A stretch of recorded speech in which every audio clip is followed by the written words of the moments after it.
Morning, everybody, or good afternoon.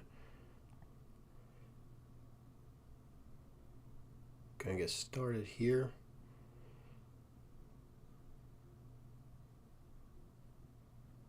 Give me 1 second.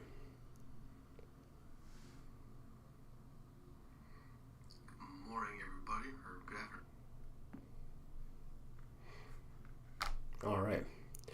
So we're gonna talk about today some small business guide for Google Analytics 4 and the big insights that small businesses can gain from using analytics and specifically Google Analytics 4. I know some people have had questions about how to use Google Analytics and why Google Analytics 4 is even better than Google Universal.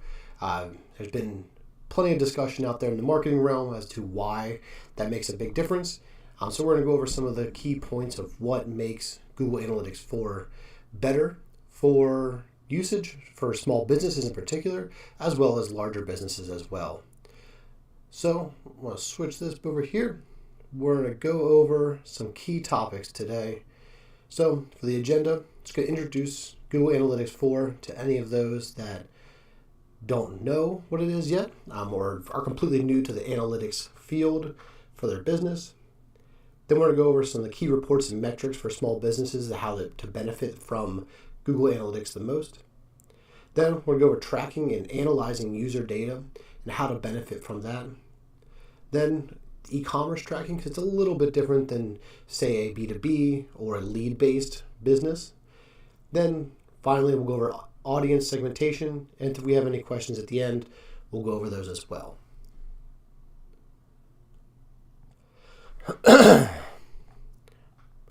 All right, so let's get started here. So one of the big questions we get a lot for GA4 is why do we want to switch, and why do we have to switch from GA4 from GAU to GA4? Well, GA4 obviously has replaced and has pushed away GAU or Google Analytics Universal completely. There is no more GAU and you must switch to GA4. But some of the big challenges and the big benefits of having GA4 versus GAU is that they're event-based. When they first made this transition, I didn't really understand why they were making that transition at first. But then once I dove deeper into it, I really understood that the event-based analytics is superior to the session-based analytics. So event-based analytics really is looking at the actions that users take on a website versus a session-based, which is looking for how long and where those people are as a session. So a session is really just a time. Each instance you go to a website, that's considered one session. So they're really looking at it from that standpoint versus GA4 is looking at it from an event-based standpoint. So they're looking at your actions, what you're doing, why you're doing it. So it definitely gives a more comprehensive view as to what the users are doing on your website. The other one is GA4 is pretty comprehensive. GA4 gives the opportunity to integrate with lots of other devices and other platforms as well. So GA4 not only integrates with things like Google Analytics or other Google platforms, but it also integrates with other CRMs and other heat mapping programs as well. That makes things a little bit easier to benefit from the awesomeness of event-based analytics.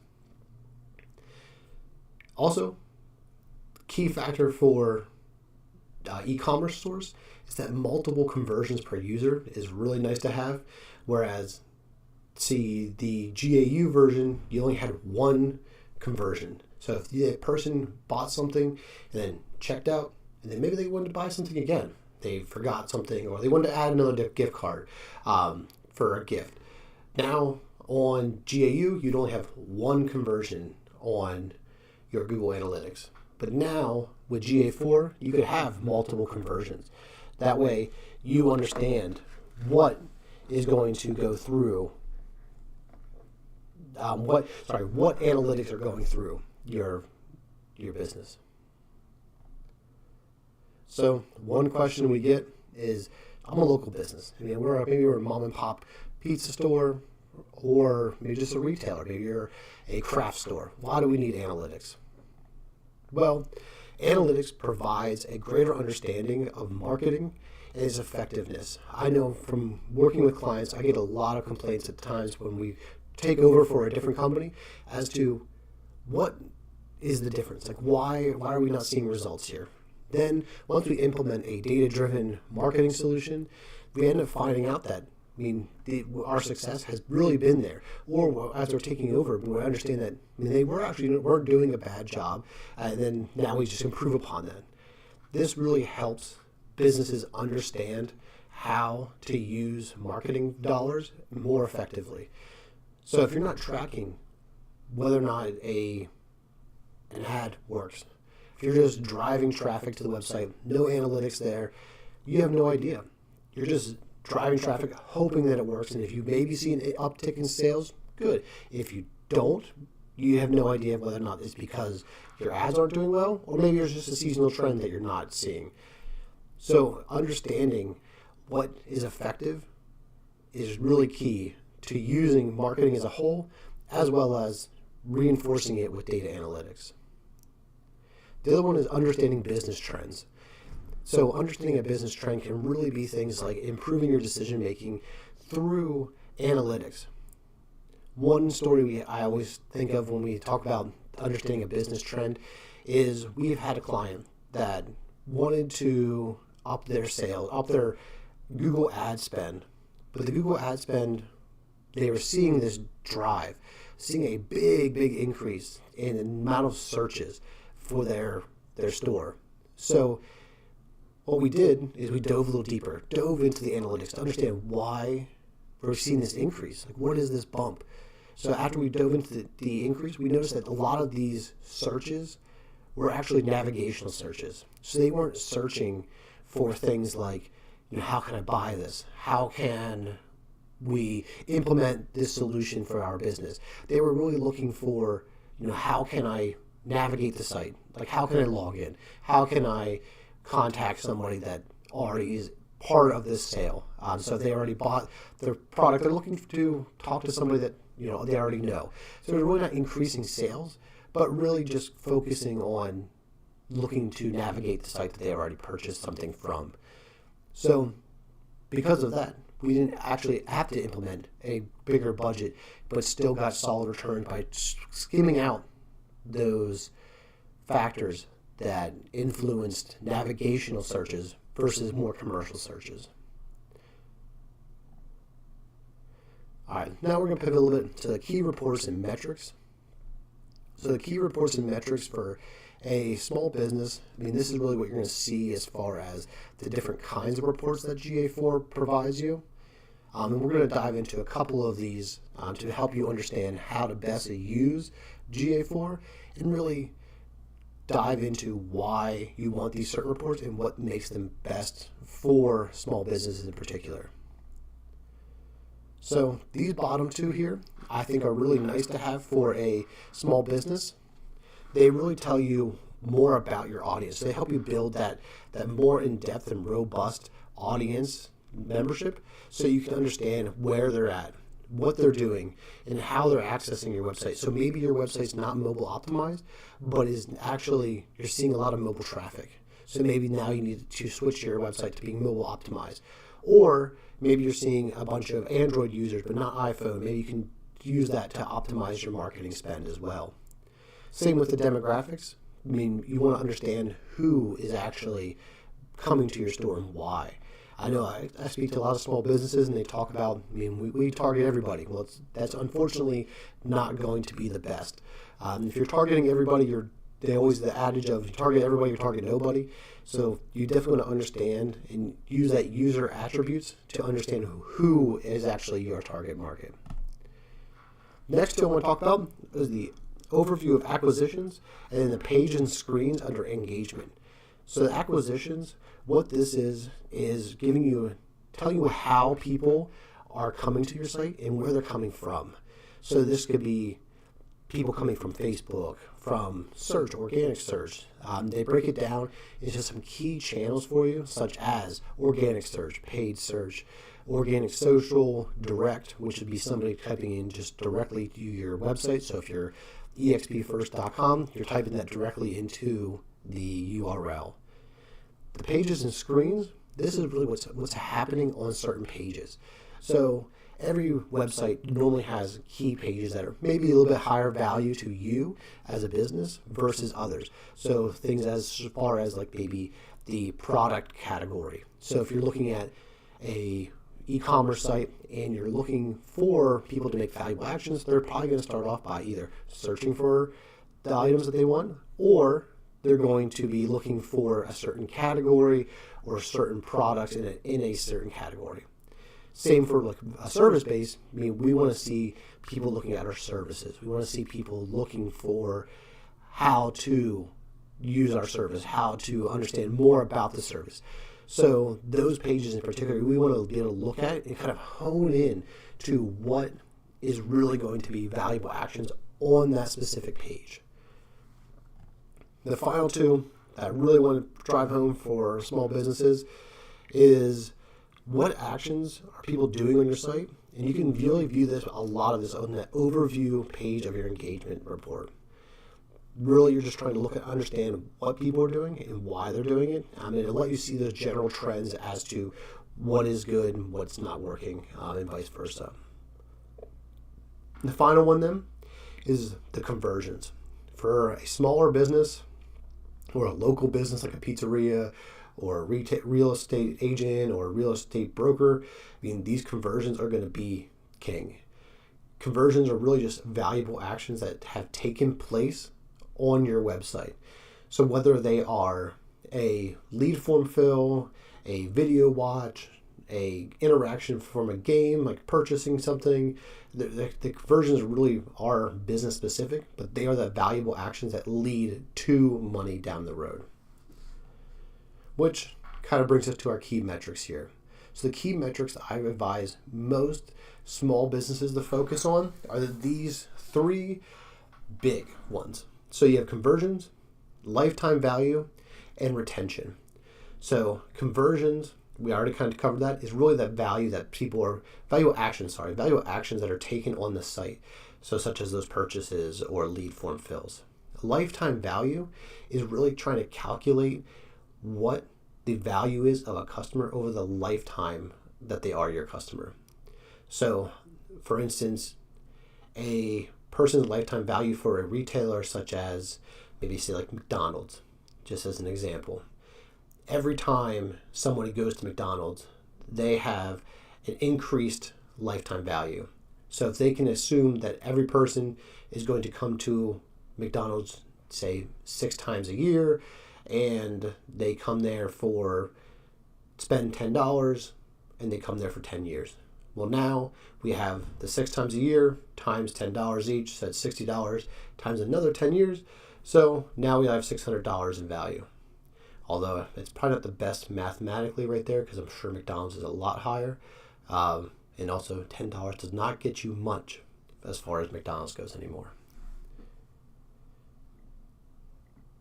The final little metric that I want to kind of focus on or help people understand is retention. So retention is the percentage or number, depending how you want to calculate it, of users that are returning and at what frequency they are returning. So this is really kind of a return user as far as coming to your site, as well as the number of times that people repurchase your items. So if they're coming back as a purchaser of your e-commerce store, you obviously want to know that retention, that this person comes back and comes to McDonald's 6 times a year. Or in the case of a service business, you want to make sure that retention is viewed as a number of times that the person's staying with you for that year. So for like an insurance company, you want to see that retention rate is high, that people are not leaving your insurance agency and they're continuing month after month and year after year to stay with your agency. So I'm just going to show you some quick screenshots here of Google Analytics and how you can view these reports, just for those that aren't as familiar with Google Analytics in the platform itself. So let's show my rewind here real quick. So for here, you want to go to that main page on Google Analytics, which I can post the link then in the video afterwards for Google Analytics for those that do not have it. Otherwise, you can always just Google Analytics and it'll come right up. So once you get in there, you log in, set up your account, you then can go to reports, and then under reports, you want to see conversions. I always want to advise people, you always want to look at the top right corner of any Google Analytics page. For the most part, that will be where you can edit the date ranges, which is very valuable and very important to know. If you're trying to track a trend or look at some type of data and you're looking at the wrong date range, it's not a fun time. Done it plenty of times, don't do it. Make sure you check that one. So the next thing that I kind of just want to point out here are these conversions. And then you want to check the conversions per user. So down here in the bottom left-hand corner, we have the event name. So this can vary by business to business and also by website to website. So you can actually customize your own conversions and events, which we'll get into a little bit later. But really, the conversions are going to be set by your business type.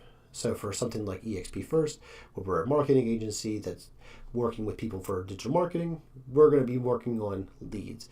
So we really want to see that people are filling out lead forms, or we're going to see them clicking for phone calls or emailing us. So those are going to be our high value conversions. In addition, it could be things like video views. So if someone, once we post this video online, if someone views the video, say they complete the video, we can consider that a conversion. It's somebody that is interested in our content. We want to see them be interacting with us more. For a e-commerce store, you're going to see, purchases. That's going to be the big one.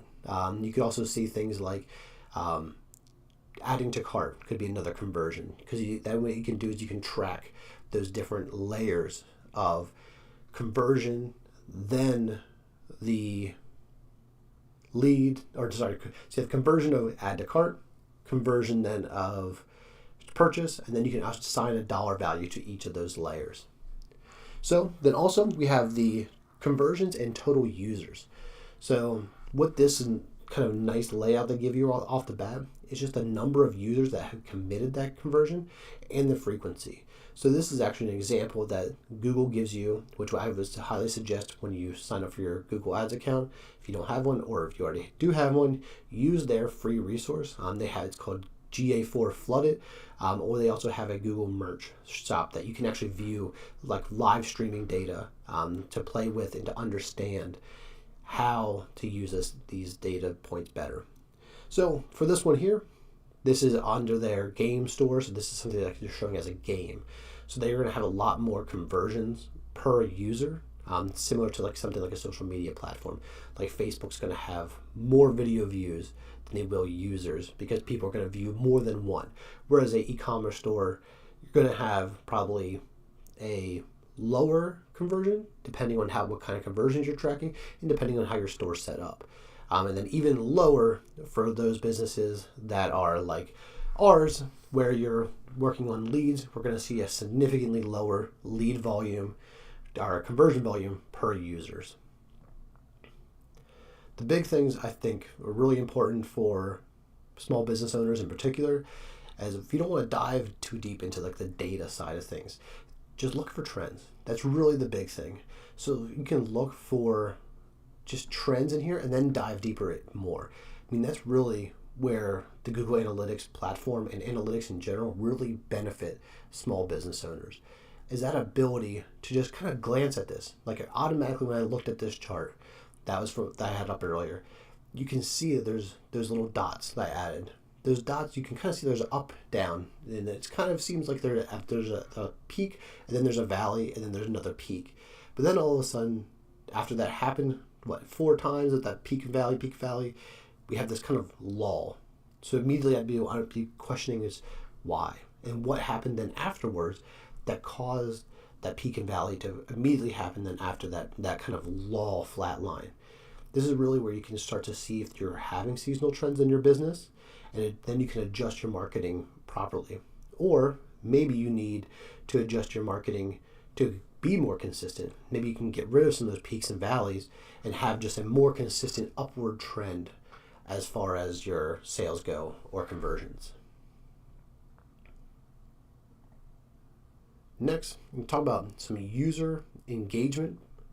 So user engagement is really based off of two areas that I find to be very valuable for businesses. It's really Google Tag Manager is used as a big one, as well as your CRM system. User engagement is really kind of this map here. So this user engagement map really shows how people go from a new user to an active user, then they can either convert or they leave the site. They don't complete an actual conversion. But then if they come back, they're a return user, and it goes right back into being active users, and you can complete this cycle. I know a lot of times people think of users as a funnel where you have this kind of upward chunk here, and then you move from down until they become a conversion. But really, in today's digital world, it is a much more organic kind of free-flowing path that people are taking. They're not just going, I saw this ad, I went to that site, I bought something. That is not the way that people buy, and they really probably haven't bought it that way before, but now we can fully understand through Google Analytics that in other analytics platforms that that's not how it works. And now we can understand that this more complex ecosystem of a sales funnel actually benefits and kind of creates a flywheel effect. So being one of the key engagement factors we want to cover is active users. So this is under that engagement overview report I mentioned earlier. And here, really you can focus on kind of these key metrics here. The engagement time that a person has on average, the engaged sessions per user, and engagement time per session. This will vary depending on your business drastically, which I'll actually show you an example here in a bit. And it also depends on kind of marketing you're doing as well, and the level of marketing and your life cycle of your business as well. So really, obviously the more high these are, the better off you are. But it really depends on that business. So this is for that same app store, or that app store, but that game platform. So the game, you're going to see a higher engagement time, similar to like we would on like a social media platform. Like people spend hours scrolling on Facebook, so scrolling. So you're going to see that average engagement time increase on Facebook. Whereas something like maybe a very niche, or maybe a good one would be a pizza restaurant, a pizza place. If there's someone that's coming there to order a pizza, maybe it takes at most 5 minutes to get it done. And the faster the better. So with a pizza store or pizza restaurant online, you're going to see a much lower engagement time. And you're also going to account for people that are just kind of coming to the site and leaving, right? Or they type in the wrong thing. Misclick. There's going to be tons of that as well. So it's going to drive that engagement time down versus those people that are scrolling Facebook or doom scrolling. Same with engaged sessions per user. So this is the number of sessions that a person has during that time frame. And this is where we really want to look at those time frame metrics that I talked about. You can adjust how long you're looking at something, because that can really affect this amount. Then the average engagement time per session. Once again, this is the number of times that people are active on that site per session. So once again, those sites that drive engagement, like social media sites, or games, different things like that, are going to have a higher engagement time versus something like a lead-based business like ours. It's going to have a lower engagement time because maybe they'll be reading, or they're just going to kind of quickly browse and then leave and then maybe come back later. Ideally, you'd like to keep that higher if you can, but as you'll see here in the next slide, that really the engagement time can vary. So this is a more lead-based business that we've seen where the average engagement time is much lower. They're probably more focused on the ad side of things, as well as the engaged sessions per user. So they're going to have people that are just bouncing, which means they come to the site, immediately leave, either within a second or two. So that would be considered a bounce, would be someone that just quickly clicks on it and then clicks away. So that's going to drive those engaged sessions down. But a lead-based business is going to have less sessions, less engaged sessions per user. Versus, so e-commerce site, so e-commerce is going to have these more unique conversions and tracking insights. So going to dive into these events here. So this one in particular, this is from that Google store. So the Google store is showing you the number of items that people are clicking on, maybe the first time visits, same with view in cart, adding to cart, beginning checkout. All of these items will be events that you'd want to track because they really help you understand that customer journey that I mentioned earlier. That customer journey where it's that organic, going from new, active. You can actually see that, especially in an e-commerce store, because you can see all those individual actions and how they led, and this person kind of bobbed and weaved their way through making that final purchase. Because they might not just go straight from first time visit, view item, add to cart, checkout, purchase. They might go back and forth. They might leave and come back. They might start a session, end a session, and then come back to make that purchase. Or they might view a bunch of different items. So having these events that help you understand their journey is really crucial. The next part we're going to talk about with this is actually like the audience side of things. So in the audiences, you can actually add audience here, so you can see that you have all users, those non-purchasers, the recent active users. So they're really going to be an audience set that you can have. So what an audience is in the form of Google Analytics is that an audience is just a subset of users that all fit a defined set of parameters. So for all users, the parameter is everybody. For a non-purchaser, that means that they have never made a purchase or they did not make a purchase this session. Same with that recently active users. It's going to be someone that maybe is a return user, that they were active prior. This could be, depending on how you want to set it up, either non-purchaser or someone that's just they all recently active users. And then you can track to see how they engage later. So you can see here that they're actually really ranking. So they have all users, the non-purchasers. They have all users and non-purchasers here as well. And these are two different events. So I think this is something that is really key to understand, is that those audience members can really be part of the events. So the event itself is something that takes place, but the audience member will be the one that triggers that event. And what that kind of really helps you understand is that the audience the event trigger the audience is making helps you understand how that audience member is really using your site. So you could see that non-purchasers are creating these events, but purchasers or highly engaged people are creating these other events. So understanding what is driving these audience members to create the value for your website will really help you hone in and maybe convert and change aspects of your site, change your marketing to really capitalize on the more valuable events for each segment of audience members. And down here, I'll mention this real quick, is that predicted top spenders. So this is something that you can have with Google Analytics as you have a high volume of traffic. So something like, here you can see that they have on the Google site, they have millions of conversions. So they are really going to have a lot of traffic. So they can actually use predictive analysis to understand and make guesses at what people are going to do, which you can then use in your advertising and retargeting aspects to target these people that are predicted top spenders. All right, so let's go over audiences. Audience insights. So audiences really help you dive in deeper to what is the most valuable people coming to your site, as well as future opportunities. And also just a good segmentation to understand users as a whole and what they are doing on your site. So you can see here I have two highlighted at the very bottom here. And once again, this is from that Google merchant store.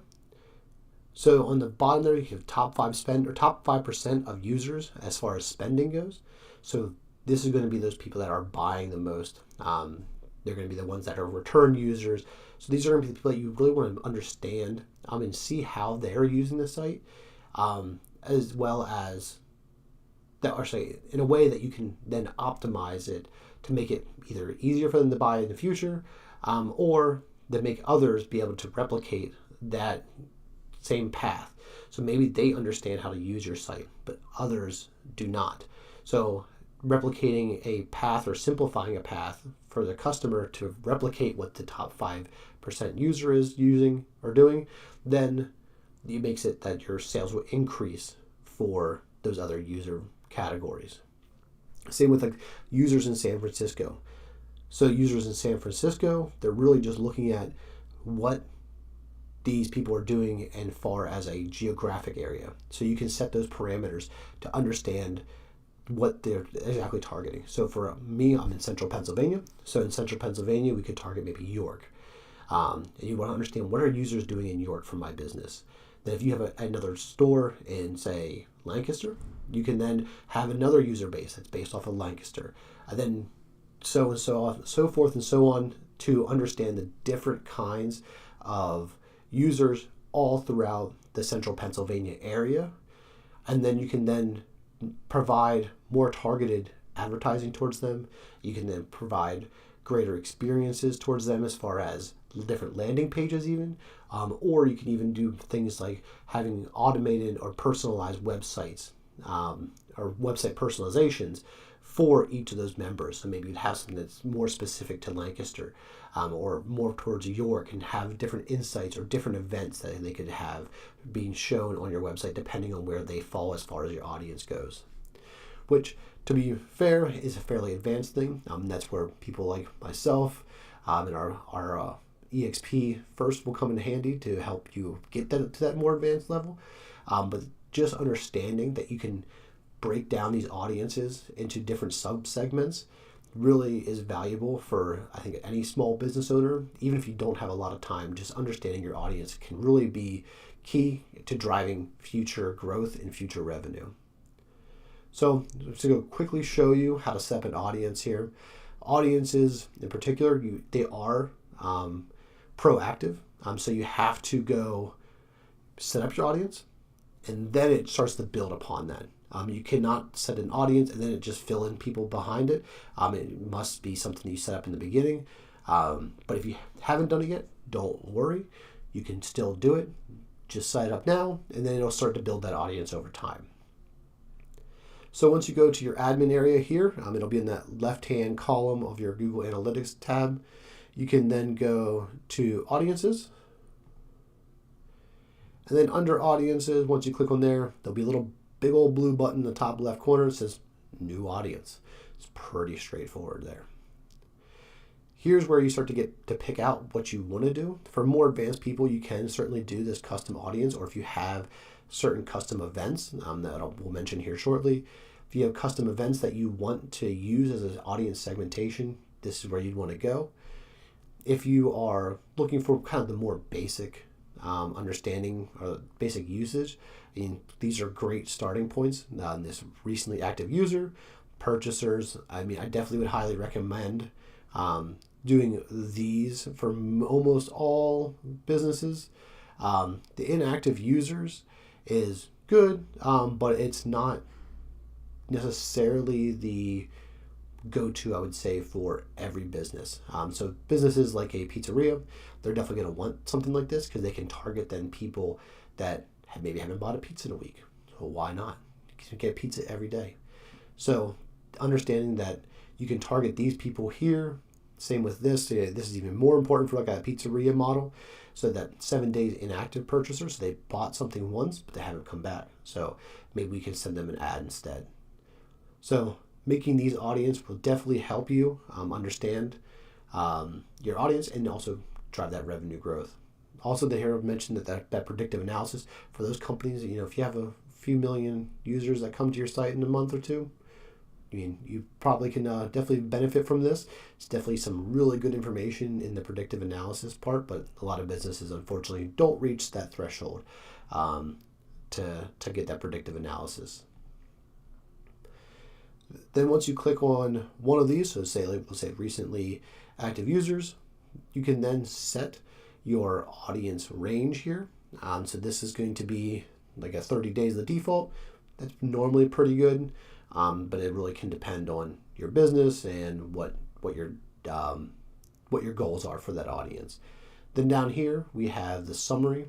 This is really showing you what percentage of people that's going to be fitting into that model. So here we have 100% of the 119 users. But if you say we're doing purchasers, I mean, it might be a smaller percentage, maybe like 3%, 5%, whatever your actual conversion rate would be. So it'll drive this little bubble here, or this little circle down, and you'll see a smaller circle as well. All right, so we got a few more slides to go here, but I'm going to talk a little bit about integrating GA4 and how you can use things like the Google Tag Manager to drive more of these events, more of these conversions and audience, to build a robust understanding of your customer, and then how you can optimize your website and your businesses and your marketing, all for your customer to drive more growth. So Google Tag Manager, that integration with GA4 is really nice because it allows you to put things in there like pixels. So a pixel really is just kind of like a little HTML and JavaScript code that goes on your site that drives or sends information back and forth between a different platform. So this is like LinkedIn, Facebook, Pinterest. Those social media sites do a lot of these pixels. So you can have all these different pixels on your site depending on what platforms you're using. And then as customers come to your site from either, say, Facebook or Instagram, LinkedIn, when they come to the site, it'll send that data back so that they can then be retargeted or targeted directly on those different platforms for marketing purposes. Then you can also build audiences around these type of sources then to just drive even more traffic to your site, as well as drive more conversions as well. So the pixels is kind of like that baseline starting point where you're just making that connection, and then events then, which we'll cover here shortly, are really where you start to benefit from the tracking and understanding of customers. The other one is heat mapping. So I suggest there's platforms like Hotjar or Crazy Egg. I personally like Hotjar. They integrate really well with a lot of platforms as well as CRM systems. So this really gives you an understanding of what is on the website, what people are actually using, where they're looking, where they're scrolling, those different types of aspects as well. It's another really easy way to integrate those heat mapping software is through this tag manager. Lastly, Google Ads, can't go wrong. It's good for almost every business. And GA4, of course, gives lots of capabilities with Google Ads. Lastly, which is maybe one of the more important ones, is the CRM integration. So for companies that are using like HubSpot or Salesforce or other types of like CRM systems, a lot of them have API that allow you to integrate your CRM directly into Google Analytics, which then can pass that information off to Google Ads or other ad platforms as well. So the more you're driving that traffic and driving the information from one platform to the other, and the more you're passing it back and forth, is really going to help drive your marketing growth. So, Google Tag Manager. Setting up these events, you can really set them up in a really easy way. There's not a ton to setting up events, really. So once you get a Google Tag Manager event, platform account, there we go, Google Tag Manager account, you can then go in here and create new tags. You'll see that you can have, there's different things here. You have tags, triggers, variables, and then folders. Really, for the most part, you're going to be in these tags area here. Once you get a little more advanced, you might start to do triggers and variables. But if you're a busy business owner, you can really just set up, for the most part, basic tags, which I'll show you here in a second. So once you click on this little tag manager here, or the tag tab here, this is what's going to pop up. You'll have like your title of your tag, your tag configuration, and then the trigger. Once you click on, once you click on tag configuration, there's tons, in my opinion, where it's going to be the Google tag, which is really where you're going to get started. And then you also have the Google tag or Google Analytics for events. So Google tag is something that every business needs. So whether or not you're using any kind of website really needs this. Your Google tag is that initial pixel, you could say, for Google to pass information from your website to your Google Tag Manager and vice versa to Google Analytics and elsewhere. Then Google GA4 events are really those going to be like those customizations that you want to add. So like those purchases, those conversions, those things that are more unique to your store or your business. Once you have selected your tag for that moment, so this one's here's a GA4 event, you'll then put in your Google Analytics ID number, which you'll get from your Google Analytics site, and then you can also name your event. Then click on the trigger set to start the next process. You have this long list here. I have some custom ones in here, so like you have things like thank you page, email clicks, Facebook clicks, different things like that. So these triggers, for the most part, are fairly simple to set up. So on here, like you have the thank you page. Really, it's going to be just, did you view a page called thank you? Or it's going to be, did you click on a link that says TEL for telephone? So these are pretty simple triggers that you can set up. And then once you start to get to a little bit more of these custom events and different things like that, I mean, that's when you can call on experts like us to help you out. Then once you set up your trigger, so this one's going to be a phone click here, you name your event up here. In this case here, we have trigger / event. This is kind of like a general naming convention that I personally like to use. So this would be trigger here. With this case would be like maybe phone or click. This would be actually, this one would be click. And then the event would be either the event name or phone click in this case. So this one was, the name would probably be phone click for the event, as well as phone click down here for that trigger.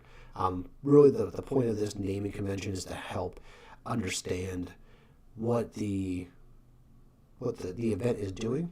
So actually I'm going to backpedal here a little bit. Nope, I apologize. I thought I had a picture of that. So on here, I guess is the best example we have. So on here, so you might have the Facebook click. So here, this one would be click and then Facebook link, because that's what they're doing. So when for that event here, when they're going to this one here, to name that event, you might want to have click and then Facebook. And the whole point of that is really to understand when you're looking at this long list of events and triggers and different events on your site and conversions, it just helps to understand what it's doing and how they got there. All right. Well, that wraps it up for us today. We will have some more events here in the near future. If you have any questions, we'll gladly answer any of them now. Otherwise, we will look forward to it, and I really appreciate everyone's time. I mean, it was fantastic for us, and hopefully we can do a lot more of these in the future. So if you have any questions, please feel free to throw them in the chat, and we'll gladly answer them now.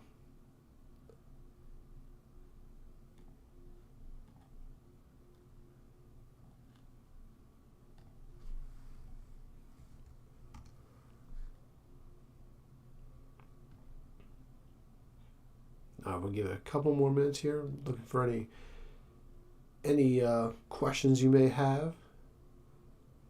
Otherwise, once again, still really appreciate it.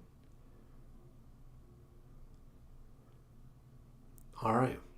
Well, we'll wrap things up here today. If you have any questions, feel free to reach out to us at expfirst.com or send me an email at john, John, at exp1st.com as well. I thank you all again for your time today, and I hope this was an insightful and helpful video for you all.